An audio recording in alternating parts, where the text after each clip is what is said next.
Okay, guys, so I want to help you a little bit with this worksheet I gave you.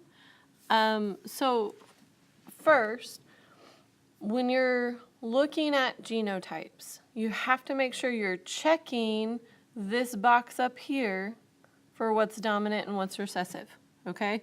Because when we're talking large body in number 1, in your head, large might be dominant, but if you look up here, large is recessive. So heterozygous, remember, hetero means different, okay? So a heterozygous long nose is going to be a capital L, lowercase l. A large body, because it's recessive, would be 2 lowercase s's, okay? And then also remember, homozygous means the same, okay? Hybrid equals heterozygous. All right, use that information to help you answer 1 through 8, okay? 1 through 7.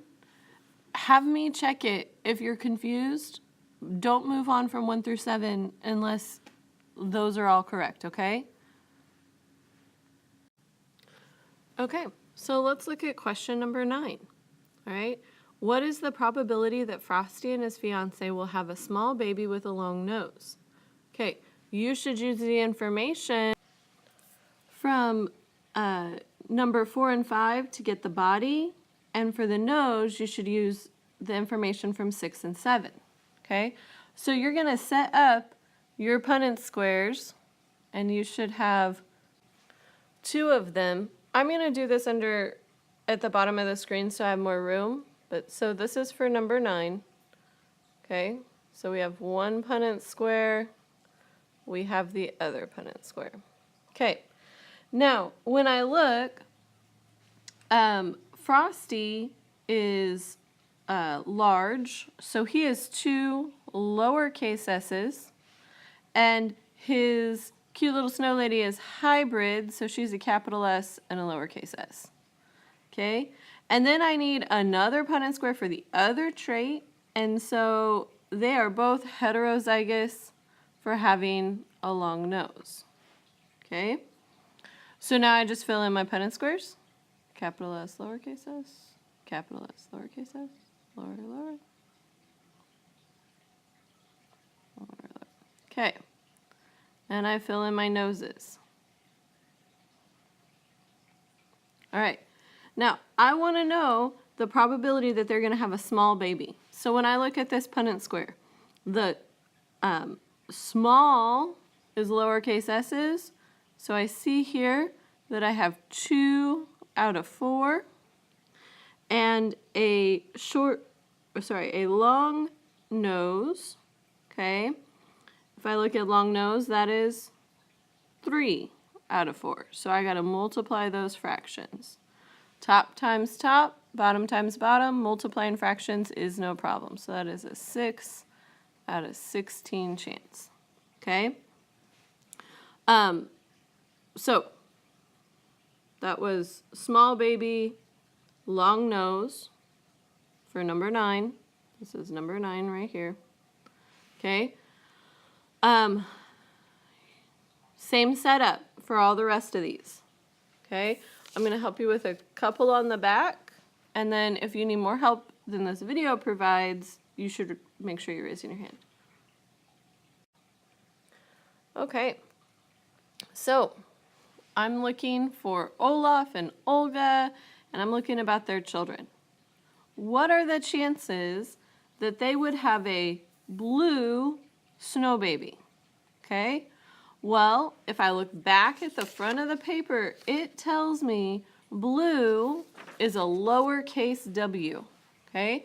And I know that I need it to be recessive, okay? So blue is recessive, which means I need 2 lowercase w's. So all my boxes with a lowercase w, I have this one, this one, this one, this one, this one, this one, this one, this one. So there are 2 ways I could write that. I can say that is 8 out of 16, or I can say that's 1/2. I don't care which you pick, Okay? For 14, 15, 16, it's the same thing. You're just looking for the traits, okay? Maybe it's 2 traits, maybe it's 1 trait, but you're just looking for the traits. When you get to the number 17, the phenotypic ratio. For your phenotypic ratio, when I ask you to label your traits, you can label under each column. So like this first column, because they're all the same, shows you the chance that they are white and long. Okay? Just make sure your ratio goes in the same order as the table. So the chance that they're white and long, well, there's 4 boxes that are white and long. Okay? So you label all the traits under the table and then tell me that ratio. Okay, now for royals, black hair is dominant to blonde hair, and being magic-free, so not being a magical person, is dominant to having magic. Elsa is considering her marriage proposal to Prince Charming, who is heterozygous for being magic-free, but purebred for his beautiful blonde hair. And she's blonde and has magic, because we've all watched Frozen. Let it go, guys. It's gonna keep happening. Anyway, so what is Prince Charming's phenotype? Well, they told us in the problem, because I always look to the problem to find out these things, okay? In the problem, he is blonde, and he is no magic, or no mage if you watched the Harry Potter recently and the Fantastic Beasts. So that's, he's no magic. Sorry, I can't spell that. M-A-G-I-C, magic. I ran out of room. Okay, is it possible for Elsa and Charming to have children that resemble their mother? Okay, so you need to do a Punnett square for the hair color and for the magic, right? I'm going to help you with one of them. Elsa has magic, so she's lowercase m's. He is heterozygous. Okay, do the hair, and then tell me the chance. Could the kids look like their mom? All right, and Elsa wants a guarantee her kids will not have magic because she just like didn't want them to deal with the trauma she had with the whole conceal, don't feel, guilt over like freezing your sister's heart, you know, all that stuff. So should she marry Charming if she wants magic-free children? Okay? All right, and again, if you need help that's not covered in this video, or you're stuck along the way, raise your hand so I can help you. Okay? And have a great day.